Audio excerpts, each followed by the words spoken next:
Oh, hello. Didn't see you there. You're listening to Weagle 91.1 in Auburn, Alabama. Oh, yeah.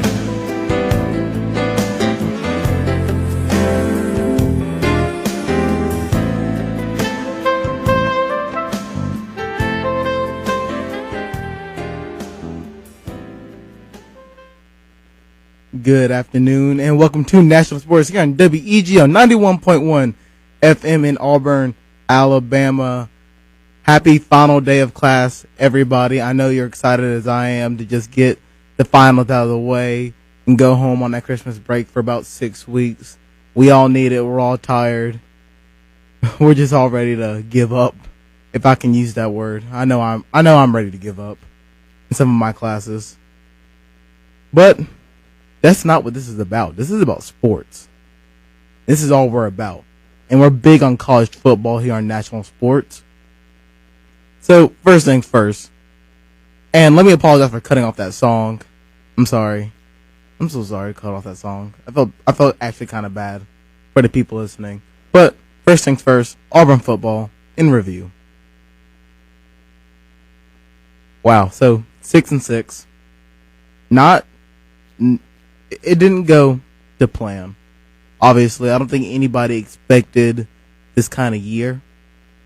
I think most people expected a 9-10 win season, and it's a lot to. You sit back and you're trying to realize where is Auburn at and what went wrong. So what in my opinion, what went wrong was the offense. Of course, we fired a defensive coordinator, but the offense wasn't clicking like it usually does. And on top of that, we had a new defensive coach. And in my opinion, when you hire a new coach, whether it's a head coach, offensive coordinator, defensive coordinator, you can't measure their success on that first season. You have to give them at least until the midway point of the second season to really start to think of where this coach is taking this program. I think in the Alabama game, in the Iron Bowl, you started to see, like, in hindsight, yes, we lost to Alabama, 29-13. But that defense, at some points in the game, I think the defense played very well. Yes, they give it 29 points. You could argue that the last touchdown, the score is really 22-13. They gave it that last run. But I think the defense played well. Of course, with Alabama's offense, Henry was going to have 100 yards regardless of what you did. But that defense kept us in the game. When you force Alabama to kick 4 field goals, 4 or 5, how many there were, you did a really good job. The fact that we went into halftime and the score was only 12-6, that was really good. I knew if we were going to lose the Iron Bowl, it was going to be because that offense just wasn't clicking on all cylinders. But the defense is showing up, and I'm excited to see where the defense can go. First, we got to see if Muschamp is actually going to stick around, because there's been rumors that the South Carolina job, they're interested in him. There's been a lot of names on the South Carolina job. Off the top of my head, Greg Schiano, Muschamp. Those are a couple of names that have been linked to the South Carolina job. Mark Richt for a second was linked to the South Carolina job, but he took the Miami Hurricanes job. And Kirby Smart, the defensive coordinator of Alabama, has reportedly gotten the Georgia job. I'm not quite sure if he's come out and publicly said it. If I know Kirby Smart like I think I do, he's not going to say anything until after Saturday's game. Probably that Monday press conference or Tuesday press conference, whenever Alabama has their football press conference, that's probably when he'll say what's going on. But knowing Kirby Smart, he was not going to let this distract what he was preparing for. And on his mind, 100% is Alabama's game versus Florida tomorrow. On top of that, Kirby Smart, let me just go ahead and say, I'm a big proponent of defense wins championships. So obviously you gotta already assume I love everything Kirby Smart is about. If I ever wanted to be a defensive coordinator, I would want to run the exact defense Kirby Smart has. Their defense, their front seven is massive and it's dangerous. Though the secondary, I've said before, the secondary can be a little touch and go here and there. But that front seven, those linemen, those linebackers, they're brutal. They hit hard. You're worried about your players' health when your offense goes on the field because of that front seven. And I think Kirby Smart will be a great fit for Georgia. You know, when Georgia got rid of Mark Richt, which I assumed they were going to do that last year and they didn't. So I wasn't all too surprised they did it this year because I kind of felt that Georgia program, after they got to the SEC championship that one year, I kind of felt that Georgia program was they were waiting to get rid of Mark Richt, and I feel kind of bad for him because when you think about it, you win 8-9 games, your job should be safe, right? It's almost like what happened with Nebraska when they got rid of Bo Pelini. If I remember correctly, I probably said that absolutely wrong coach your team, but it reminds me of Nebraska when they got rid of their head coach, and he had consistently won 8, 9, 10 games a year, and they got rid of him, and everybody was upset. And now you look at Nebraska, I think they have 7 losses on the season. They've obviously went downhill, but they made the coaching change anyway. I kind of feel bad for Mark Richt, but he's going back to Miami, which he graduated from.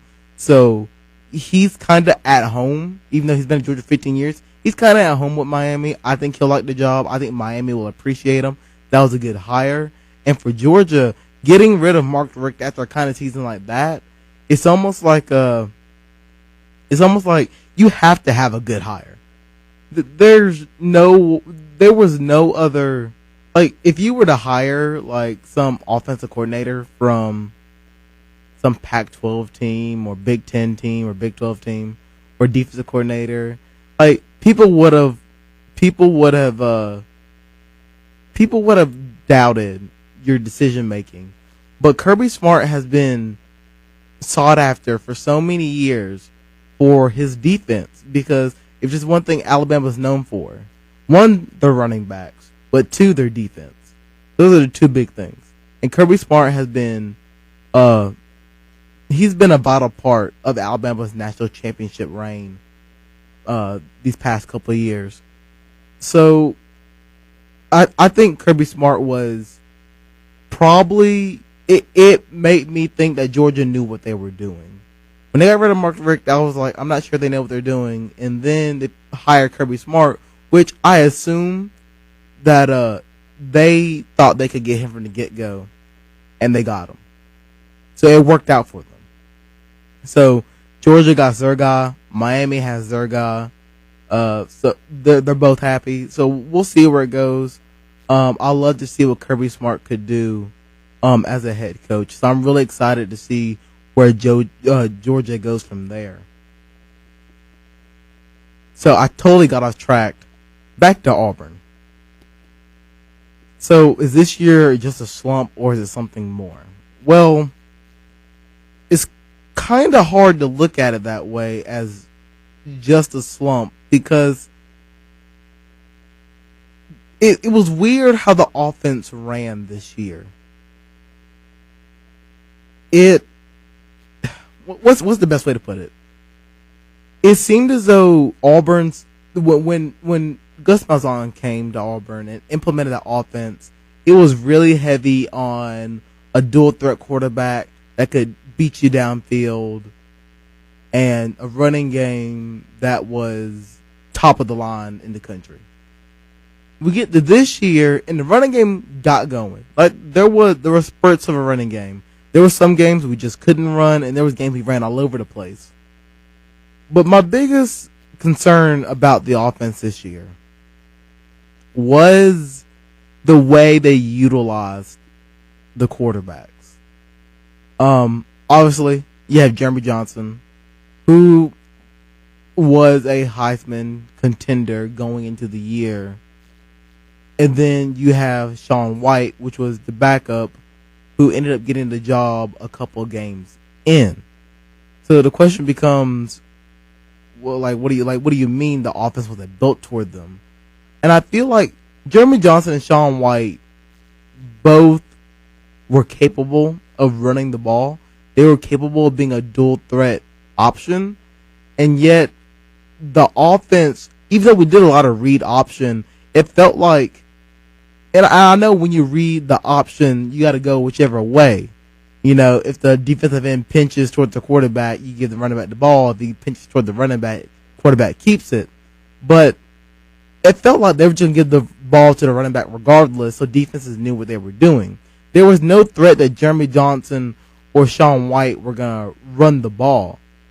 It's almost going back to the LSU game where I'm just sitting and thinking, wow, I just wish they would just run the ball with Jeremy Johnson. And then in the second half, the first run, he runs for a touchdown for over 50 yards. And was that an example of that dual threat, coming into play? I don't know about that. But I really think the quarterback run game should have been implemented a lot better throughout the year. I really think that both Jeremy Johnson, I really think that having Jeremy Johnson be that dual threat quarterback, make defenses watch out for him running. And when they bite on the run, it would have made his reads a lot easier when it came to passing. I just felt that a pocket passing quarterback, I think we're in a transitional state where a pocket passing quarterback, that offense technically wasn't built around, so they're trying to makeshift it into something. And this is what we got this year, which isn't bad, but obviously our offensive production did go down when you're used to scoring, 40, 50 points a game on anybody, and you can barely get anything going. It hurts, especially when our wide receiver core was, we had a lot of, we had Ricardo Lewis and we had Duke Williams for a time before he left, but the wide receiver core, there were some young new faces in there, and it was just going to take time. I'm hoping it was just a slump. I think it's a slump. I don't think it's anything coaching wise. We still have great recruiting class, so I think it was just a slump. A lot of new players out there. Muschampe's going to have his defense. The offense will find their groove again by next year. We'll see, because hey, we got to play Clemson, and we already see where Clemson's sitting at right now. And I don't think Clemson's going anywhere by next year. So we'll figure out something. Well, I'm going to send it to commercial break. And when we come back, we're going to talk about college football playoffs and what's going to go down this week. You listen to National Sports here on WEGL 91.1 FM. Green light. Hey girl, school zone. I'm getting hungry. Car changing lanes. You want to meet me for pizza? Stop sign. Intersection clear. Yeah, street. Pizza sounds good. Ballin Street? Girl in Street! It's hard to concentrate on two things at once, like texting and driving. Stop the text, stop the wrecks. How will you stop texting and driving? Tell us at stoptextstopwrecks.org. Brought to you by the National Highway Traffic Safety Administration and the Ad Council. I'm so glad we left that stupid party. No joke. Hey, baby, are you an overdue library book? Because you got fine written all over you. Oh, barf. What about that girl with the hoop earrings? Ridiculous. When she was dancing... Megan, look out! Look out!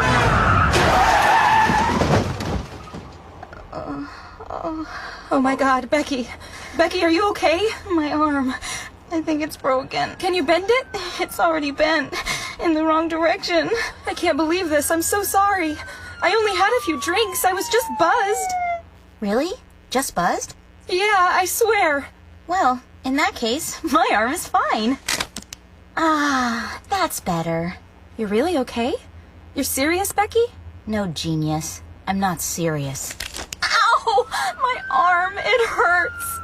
Buzzed driving. Maybe we should stop acting like it's no big deal. Buzz driving is drunk driving. A public service announcement brought to you by the U.S. Department of Transportation, the Ad Council, and this station.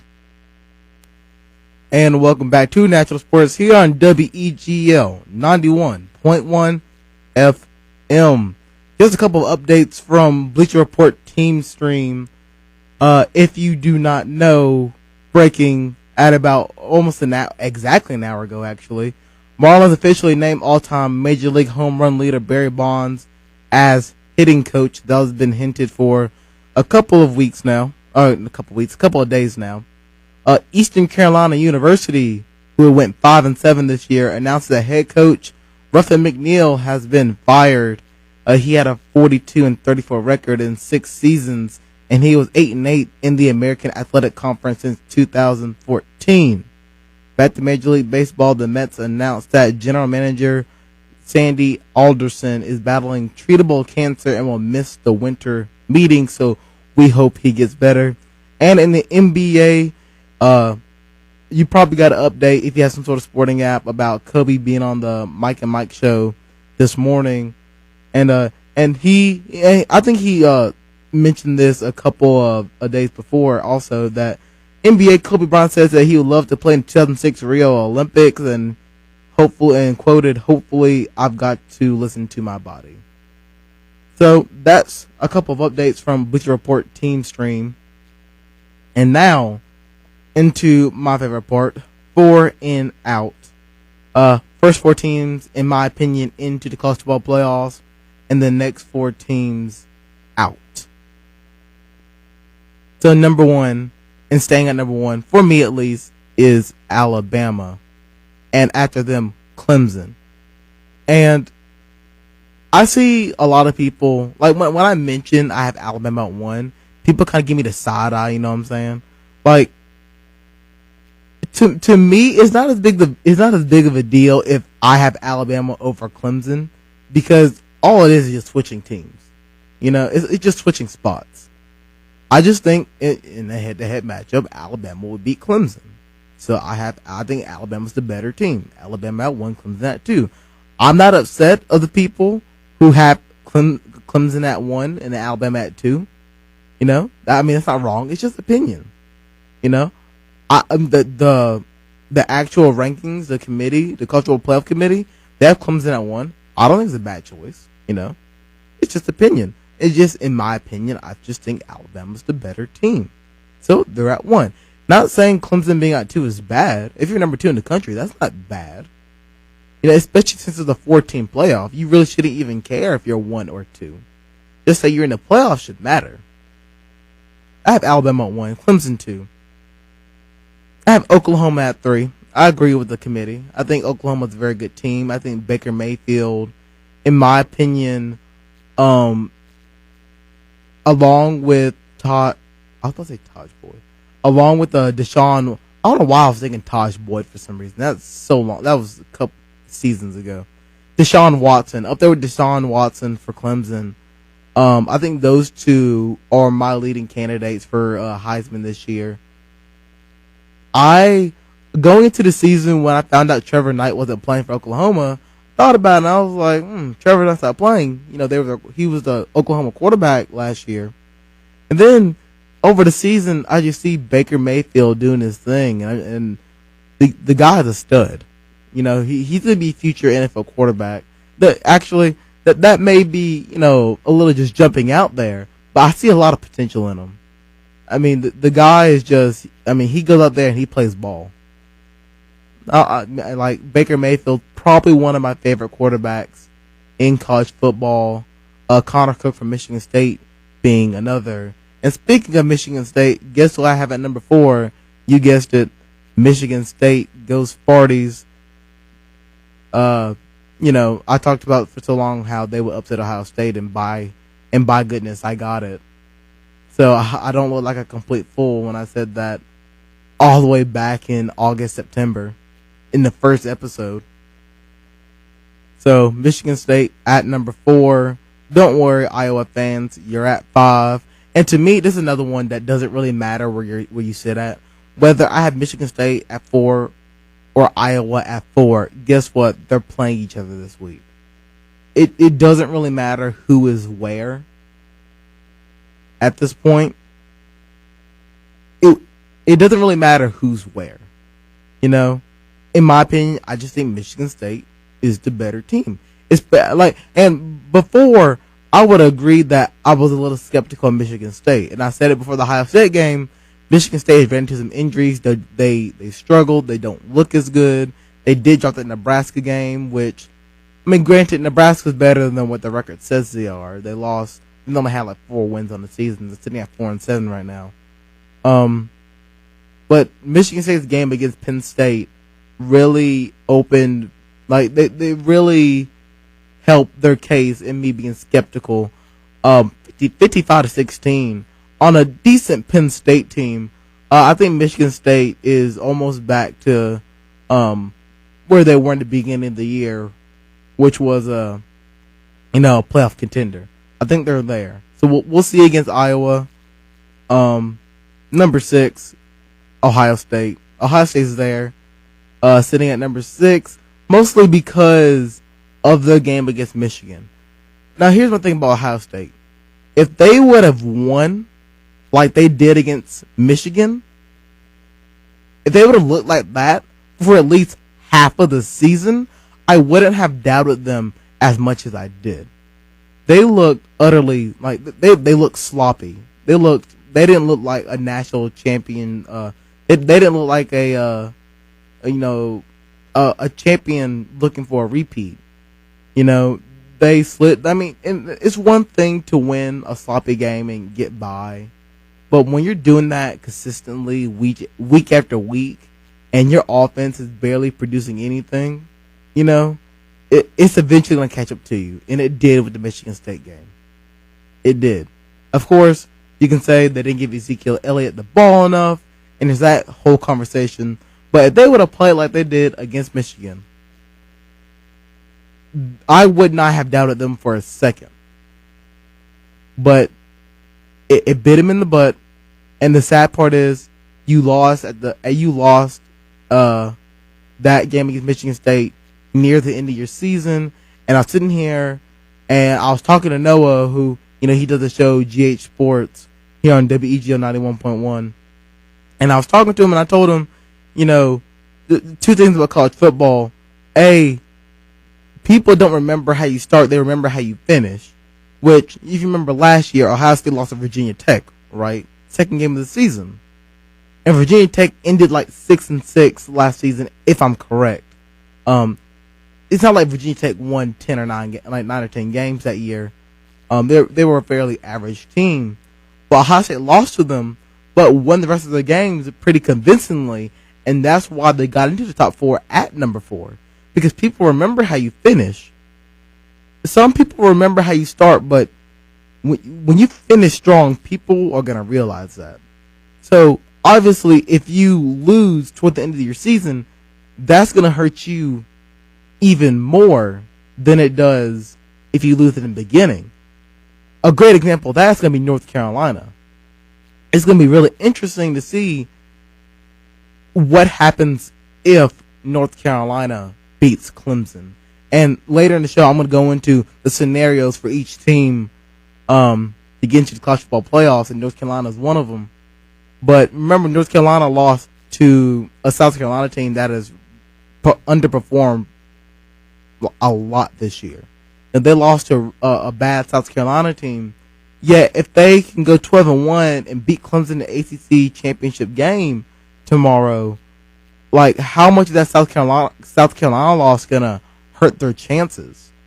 It was the first game of the season, and it goes to the topic number 2 that college football does not have a preseason.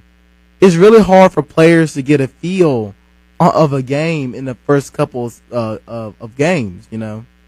When you're in training camp just hitting each other and you're excited and you want to go hit somebody else, those emotions, being in an actual game environment, like, I don't fault, and I said it before, I don't fault teams who lose early in the season as much as I do later in the season, because that's your first game. Especially if you have a lot of new players coming out of high school, you know, getting those first 2 games to me, I don't look at as scrutinized as others do. So for me, that's the big reason why Ohio State got into the playoffs last year, was because they lost early. And then now, because they lost late, you see it hurt them. You know, they're sitting at 6. They were a number 1, number 2, number 3 team for a long while, and now they're sitting on the outside just hoping something can happen because they lost late. They're hoping they can slip in again like they did last year. Number 7, and quite frankly, I probably feel the worst about this team. I probably feel like the worst about this team in terms of just their chances is Stanford. Stanford is going into the Pac-12 championship game against USC tomorrow, and for me, they're sitting there at 10-2, at number 7 in the college football polls, and they need help to get in. And the bad thing for Stanford is that the team they're playing isn't fairly, like, the record. USC is a good football team, but the record doesn't say that. The record says 8-4, and when you play a championship game, yes, say Stanford wins, you're Pac-12 champion, but you beat an 8-4 team. So how is a win over an 8-4 team gonna jump you over, say an Iowa win over an 11-1 team? You know, you compare those two. If you had to choose who's to go into the playoffs, Stanford or Iowa, you're gonna say Iowa because they beat an 11-1 team. You beat an 8-4 team, even though they're both championship games. You know, so Stanford's chances aren't very good. And number 8, I have North Carolina. It's more of what I think of Florida State and Notre Dame than I think North Carolina is a good team. I think they play really well at the end of the year.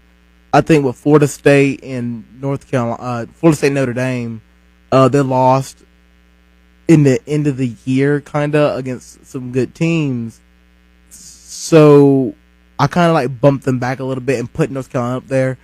They have that one loss, but it was in the beginning of the season, so I said I don't look at it as bad. I think they've gotten a lot better. They're playing in the ACC championship game, which probably nobody had them at. So I'm going to take a quick commercial break, and when we come back, we're going to go over the big championship games this week. You listen to WEGL 91.1 FM National Sports. How can we make Alabama a more beautiful state? By keeping our roads, highways, schools, and communities litter-free. It doesn't take much, but to think before you act. So what does the next generation say? Pick it up, man. Take pride in your school. Did you just litter? Clean it up, dude. How can you make a difference? Adopt a mile. Join the Alabama Clean Campus program, or join in the Spring Cleanup or Alabama Coastal Cleanup. And remember, don't drop it on Alabama. This message by People Against a Littered State, the ABA, ALDOT, and this station. Green light. Hey girl, school zone. I'm getting hungry. Car changing lanes. You want to meet me for pizza? Stop sign. Intersection clear. Yeah, street. Pizza sounds good. Ball in street? Girl in street! It's hard to concentrate on two things at once, like texting and driving. Stop the text, stop the wrecks. How will you stop texting and driving? Tell us at stoptextstopwrecks.org. Brought to you by the National Highway Traffic Safety Administration and the Ad Council. Well, here we are again, and I got to tell you, Jim, this match has me really concerned. That's right, Ron. In one corner, we have a powerful heavyweight, a train, weighing in at a whopping 6,000 tons. And in the other, this hasty lightweight challenger, a car, at just 1.5 tons. This does not bode well for the car or the people in it. Ron, this is one of those rare moments where I actually find myself at a loss for words. This driver can't think he can beat a train. I can hardly bear to watch. It's no contest. Every day, people are injured or killed trying to beat a train at rail crossings. Trying to beat a train is more dangerous than you think. See Tracks, Think Train. For more safety tips and information, visit ctracksthinktrain.org. Hi, I'm Kathy Johnson, and this is Point of Law. If you are the victim of physical violence or abuse, you may be eligible to receive an order of protection. This is a court order that prohibits specific abusive behavior. Once the order is entered by the court and has been personally served to the abuser may be arrested and prosecuted. You can get an order of protection form from the County Circuit Clerk's office or any domestic violence shelter. Point of Law is brought to you by the Alabama State Bar, the Alabama Broadcasters Association, and this station. And welcome back to National Sports here on WEGL 91.1 FM. We're going to talk about these college football championship games for this week.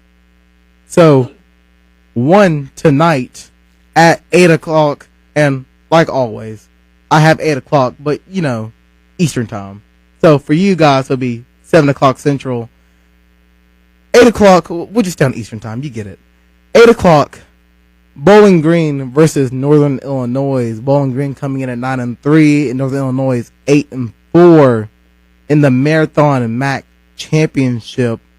I'm going to take Bowling Green on this. Mark Johnson, their quarterback, 4,465 yards, 41 touchdowns. I know what you're going to say. He plays a weak schedule because of, Bowling Green.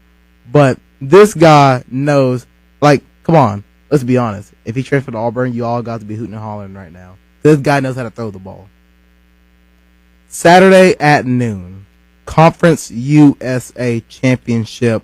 Southern Mississippi 9-3 versus Western Kentucky 10-2. Guess what? Western Kentucky's quarterback, who I wrote down his stats but didn't write down his name. Whoops, that's my bad.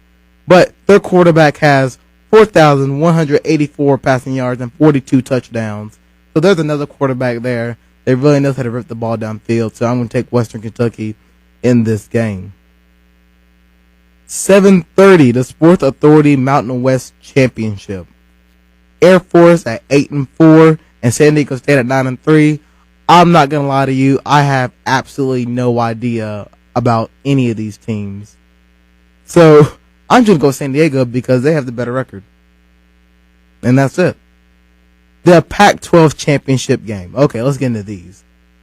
The Pac-12 Championship game. Number 20, USC versus number 7, Stanford. USC at 8-4 and Stanford at 10-2.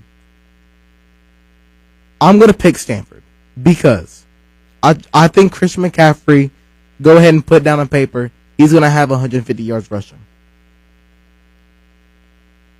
Stanford is a special case because they played fairly well against Notre Dame.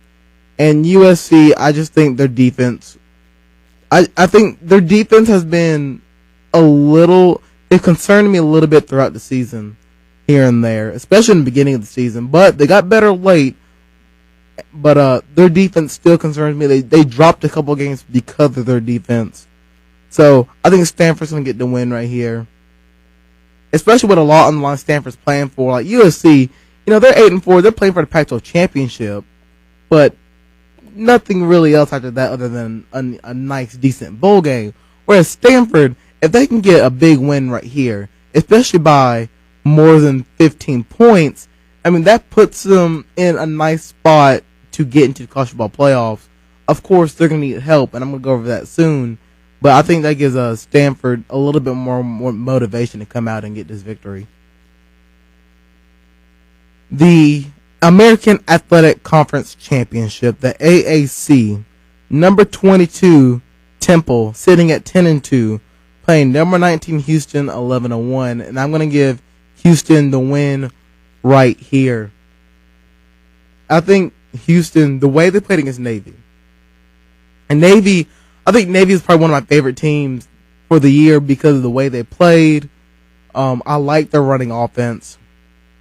I love a team that can commit to the ground and stay there and put up as many yards as Navy does on the ground. So the way they just manhandled Navy, putting up 40, 50, it was over 50, it was 51 if I'm correct. They put up 51 points on Navy. And that, Houston, they're going to put up points. And the question becomes, can Temple counteract that? Can they put up points as well? And I think it's going to turn into a shootout. But late in the third quarter, Houston's going to start pulling away. And they're going to get the title on this one. The SEC championship game, that is a 4 o'clock game tomorrow. Number 2, Alabama at 11-1, playing a number 18 Florida team that's sitting at 10-2, and is coming off a terrible loss to Florida State, their in-state rival, where the only points they could muster was on a safety. They got manhandled by Florida State by a score of 27-2, while Alabama, obviously, as everybody here probably knows, beat Auburn 29-13 in the 80th Iron Bowl. And this is going back to what my good friend Noah said. It's surprising how Florida got into the it's surprising to see how Florida got into the SEC championship game with the way they have played.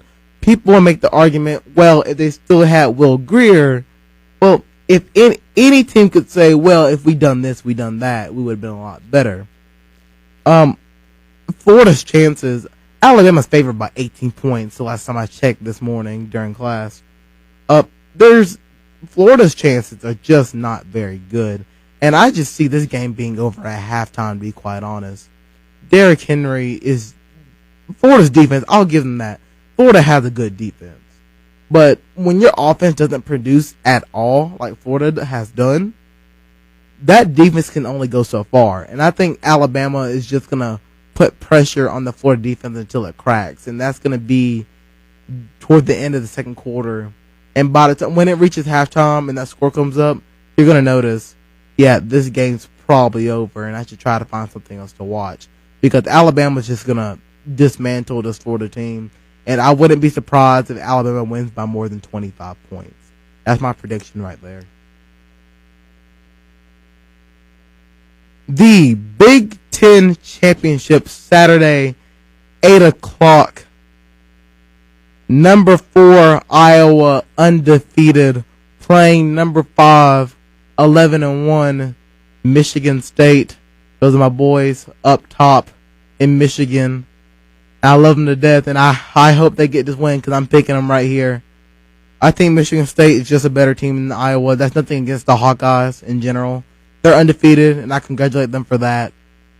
But I just think Michigan State, after that win against Penn State, the 55-16 win, Connor Cook, he's going to do his thing. Michigan State's going to limit the Iowa offense to what they can do. And I think Michigan State's going to walk away with this one by at least 8 points in this game. Michigan State, Iowa, win and you're in for both of these teams. A lot's on the line, but I think Michigan State's going to pull this one out. And the last championship game this week for the countdown is the Dr. Pepper ACC championship game. Number 10, North Carolina, 11-1, playing number 1, undefeated, Clemson. And you know what? I'm going to pick the North Carolina Tar Heels to come up big in this game, win an upset, and take down Clemson.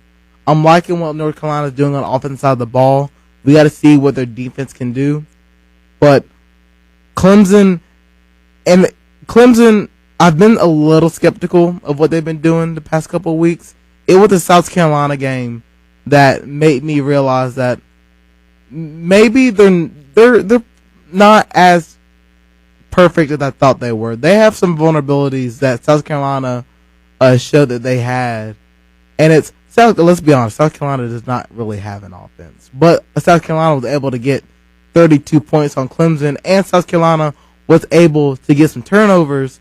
And this is a nice stat. Clemson has had 10 turnovers in the past 3 games. And when you play like that, it's going to be hard to try to find an easy victory. Not saying they're going to get an easy victory in North Carolina, but when you turn the ball over 10 times in 3 games, you're making it hard for yourself to win. That's just shooting yourself in the foot. I mean, that goes back to Alabama's game against Ole Miss. When you turn the ball over 5 times, it's going to be hard for you to win the football game. Regardless how, your offensive defense, regardless how your defense plays, And if the offense can bounce back and score touchdowns, you turn the ball over 5 times and the other team can score on that, I mean, you really have no chance. But those are the championship games for this week. And now I'm going to go on to the college football playoff scenarios. I think this is going to be really important for a lot of teams, especially Stanford and North Carolina, that I went through, I thought about them, and this is what I think. So Clemson, Alabama, and Iowa. Clemson, Alabama, Iowa, Michigan State. Simple as this. Win your football game, win your championship game, and you're in the playoffs. Obviously, Clemson, you win. You're number 1 team. You're in. Alabama as well. You can't lose to Florida. They won't lose to Florida. Iowa and Michigan State, obviously whoever wins that game is in. Can't deny that. For Oklahoma, to me, they're automatically in the playoffs. They can rest easy on that. They'll stay at number 3. They may slide to number 4, depending on what happens behind them. If Iowa or Michigan State completely blows out the other team, I could see a jump and move Oklahoma back to 4. Now, this is where it gets tricky, but hold on, because we're going to go to a quick commercial break, and when we come back, we'll finish up these college football playoff scenarios and talk a little bit from around the NFL and the NBA. You're listening to National Sports here on WEGL 91.1 FM. Soon this little baby I'm singing to sleep will start to walk. Before I know it, I'll be dropping her off at school, beaming when she walks up to accept her diploma, or holding back tears as she takes those big steps down the aisle. But before she takes all those steps, she and thousands like her will need you to take yours. Join March for Babies to help make her steps possible. Start your team today at marchforbabies.org. One day, I'll teach chemistry to kids. I'm going to be an architect. My dream is to be a chef. At the U.S. Department of Education's Office of Federal Student Aid, we provide more than $150 billion each year in grants, loans, and work-study funds, making higher education possible for anyone at any stage of life. I can go back to college. I can change careers. I can make a difference. Federal Student Aid, proud sponsor of the American Mind. Learn more about money for college at studentaid.gov. Thieves look for the biggest payoff with the least risk. In the past, thieves would rob a bank, get a few $1,000s, but usually get caught and face years in prison. So they started stealing cars, make a few $1,000s, and risk a lot less jail time. But as the penalties increased, the thieves looked for something safer.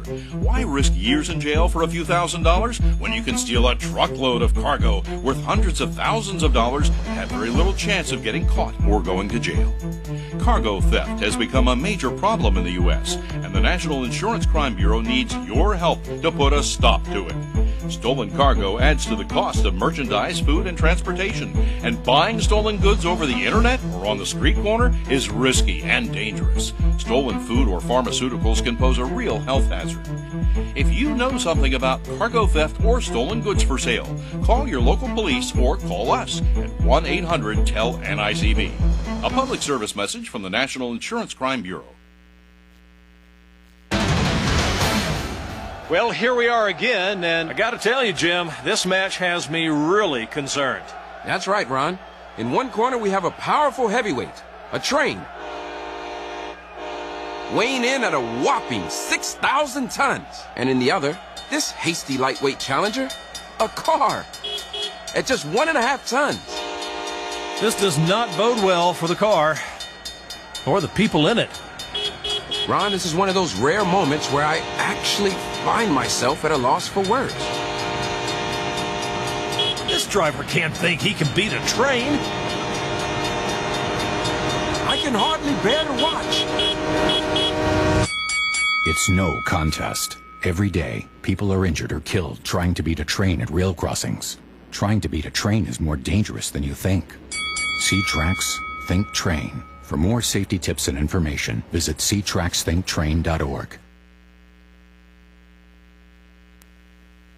And welcome back to WEGL National Sports. Wait, no. Let me do that again. Welcome back to National Sports here on WEGL 91.1 FM. I'm your host, Jared Dillard. Let's go back through these college football playoff scenarios. To recap, Clemson, Alabama, Iowa, Michigan State win your game this week, you are in the college football playoffs. Oklahoma, don't worry, kick back, open up a beer, because you're already in. Ohio State. Ohio State. Ohio State doesn't have a game this week. So, obviously, when you don't have a game to compare against other teams that are playing this week, you really don't move anywhere, you know? So, Ohio State, obviously, they need a loss. They need a Clemson or Alabama loss. Clemson playing number 2 North Carolina team should fall out of the top 4. The question becomes, do they fall in front of Ohio State? Do they fall behind Ohio State? I think because, like I said, going back, people pay attention to how you finish, not how you started, that Clemson will fall back and Ohio State will move up. So there's that. Ohio State's loss to Michigan State, especially if Michigan State beats Iowa, will look a lot better because Michigan State's a top 4 team, and Ohio State had that big win against Michigan to close the year. The committee will look at that, see where it goes. But I think if Alabama was to lose to Florida, yeah, Alabama's done. Like there's no way they fall in front of Ohio State. There's no way that happens. But the more reasonable guess is that Clemson loses, and in that case, they should fall behind Ohio State. Don't be surprised if Ohio State's 4 and Clemson's 5. It'll be really close. It'll be a nail biter when they release it. But I think that's how it'll work out. Stanford. Oh, Stanford. So this is what Stanford needs. And Stanford and North Carolina need the biggest help, in my opinion, to get in. Stanford, they need a big win against USC in the Pac-12 championship. Going back to what I said earlier, USC is an 8-4 team in the championship game. A win like 24-21 doesn't really help you because this is an 8-4 team. Yes, they're in their championship game. Yes, they're number 20 in the nation. But if you struggle against these guys and squeak out a victory, it's not going to help you as much. You need to win for Stanford, in my opinion, you need to win by 15, 20 points for the committee to be like, okay, these boys are for real. Let's get them in the college football playoffs. You know, Stanford needs a big win and a Clemson or Alabama loss. Again, if they get that big win, they should jump Ohio State and fall before Clemson. So really going back to Ohio State is that they kind of need a Stanford loss as well when you think about it. Because if Stanford gets a really good win against USC in the Pac-12 championship and they're now a champion, they could easily jump Ohio State, who doesn't play. So let's go back and add to Ohio State that they need a Stanford loss to ensure that they don't get jumped. So, still going down the college football rankings, number 8, Notre Dame. Notre Dame, 10-2, you're out. There is no possible way I can see Notre Dame getting in the college football playoffs. And the same goes for Florida State, 10-2, no championship game. There's no way for me to see Florida State in the national championship. Even if for both these teams, even if Clemson were to lose and Alabama were to lose, that would still leave Oklahoma. That would still leave a Iowa or Michigan State, so that's 2 spots. That would still put Ohio State up there because they're a 1-loss team, so that's 3 spots.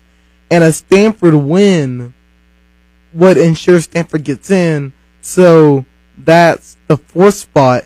And even if Stanford were to lose, North Carolina won, so they would easily jump Notre Dame and Florida State, so North Carolina would get that last spot if all those teams were to lose. So Notre Dame, Florida State is out. North Carolina, they need the most help. North Carolina needs a win against Clemson, the number 1 team. That will propel them. And they need a Iowa loss. And they're most likely, and this is debatable, they may need an Alabama loss. Because say you beat Clemson. Clemson's out of the top 4. And Iowa loses to Michigan State. Iowa now becomes a 1-loss team like North Carolina. So Alabama is, still there. Oklahoma's still there. You have to find a way for North Carolina to jump Ohio State and Stanford. And the question becomes, is being ACC champion and being number 1 team enough to jump from 10-4, jumping over Ohio State, who's 11-1, and a 11-2 Stanford team who's Pac-12 champion? It depends. So really, I think they need that Alabama loss to kind of, it would make it easier for them. They may not need it, but it would make it easier if Alabama were to slip up and fall out of that top 4. So again, Clemson loses, they're out. Oklahoma's in. Michigan State is in. And then you have Ohio State, Stanford, North Carolina. Ohio State may slide in because they're 11-1 and how well they played. You would think North Carolina, the champion, would get in at 12-1, beating a number 1 team, but I'm just not convinced that they could jump that high. I don't know. It's all just debatable. But they will definitely need a win, and I think they'll need an Iowa loss to just so an Iowa or a Michigan State loss, just so they can have a little bit of breathing room. The more teams that lose the more teams that lose in front of North Carolina, the better it gets for them. So it'll be interesting to see, but first thing first, North Carolina, you gotta win the game. So there is that. Going through all that, we got about 6 minutes left. Just a couple of topics I want to talk about. Hey, you catch that Monday Night Football game last night? Because, boy, the ending was crazy. The Green Bay Packers got the win on a 61-yard pass from Aaron Rodgers. Hail Mary in the end zone. Got the win 29-23. That's not the biggest thing, though. It was the play before because there was a face mask call. That technically, I guess, was a face mask, but wasn't. It's all debatable. If you haven't seen it, it's most likely on ESPN. Just YouTube it, something. But it's a debated question because it comes back to people have complained about how the referees have been, performing this year. And Roger Goodell came out and said that the refs have to find a way to be more consistent with their calls because they kind of been out in left field sometimes, and it happens. We're all humans, And I'm gonna be honest with you. When I watched the play live, I almost thought it was a face mask call. I can't say if I was down there as the referee when things are going so fast that I wouldn't have thrown a flag either. Going back watching the replay, yeah, that call. If it didn't get called, I wouldn't be upset. Going back and looking at the replay, but if you're down there, full speed, you see it, throw the flag. And remember, and correct me if I'm wrong, but you can't overturn a penalty on a replay. That's the NFL rule. So either way, I mean, they couldn't do anything. So it's almost like the Michigan State Nebraska ending where the player got pushed out but then came back in and they reviewed it. But I sat there and I thought about it and I was like, no matter what happened, there wasn't a penalty thrown. You can't review a call and then throw a penalty because, I mean, that's against the rules. Like he went out, came back in, caught the ball. It should be a penalty. It wasn't. You reviewed it, but you're not really reviewing anything because, I mean, either way, you can't call a penalty on it, Maybe that should be changed in football and college football. I don't know. I'm not the commissioner, so I don't got to deal with that. Jahlil Okafor, the boy from the Philadelphia 76ers, suspended 2 games. He's had a couple of run-ins with the law. The couple of fights that have been recorded by TMZ, because apparently TMZ is just everywhere these days. Trying to use a fake ID to get into a club. I mean, come on, Jahlil. Everybody knows who you are. They know how old you are. Like, did you really think that was going to work? And 108 on the Jefferson Bridge. Obviously, Philly was doing so bad, even Jahlil went to get out of there. That's a small joke for you to almost end this show. Was it right? I mean, if I was ahead of the 76ers, like, something like, he's gotten to a couple of scruffles too much. He's gotten into a little bit of trouble here and there. And he needs a figure there to guide him, you know. And suspending him, like, not even, I guess I wouldn't have suspended him. I would have just sat him down for a couple of games. I guess it's the same thing. Suspending seems kind of harsh. I would just not played him for a few games. Like, hey, sit here, you know, watch your teammates play. Think about what's going on. Think about what you want to do. And we'll go from there. Quickly going to Johnny Manziel, because it's kind of like the same boat. Johnny Manziel, reports were that he was partying. There was a video. Then he lied to his coaches and tried to convince his teammates to lie. Got in trouble, got caught, was demoted to 3rd string. Funny, because the Browns went and got a 2nd stringer, or a quarterback to fill in for 2nd string, and then the starter got hurt. I know, run-on sentences. Just try to keep up. The starter got hurt, and now Austin Davis, the backup, is now starting quarterback. Johnny Manziel 2nd, so Johnny Manziel fans, he's almost there.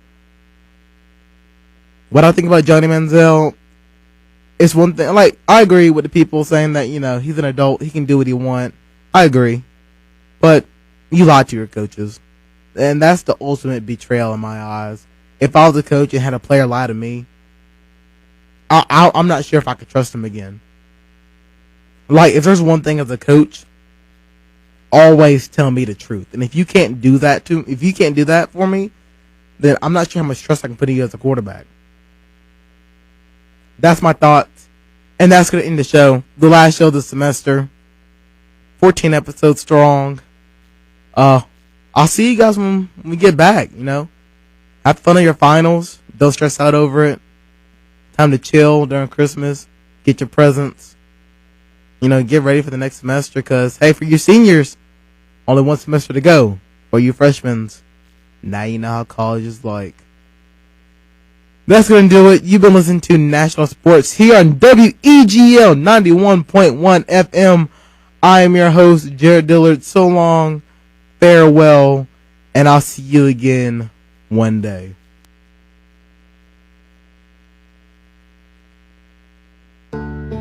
Remember sitting on your front porch watching the thunderstorms roll in? Remember going down to the holler and playing in the swimming hole? Remember when you stole old man Jensen's pig from his yard and just kept running? Weagle 91.1 remembers. Maybe you listen in to Weagle 91.1 every once in a while. Maybe this whole thing just blows over. Weagle 91.1, Auburn's student-run radio station.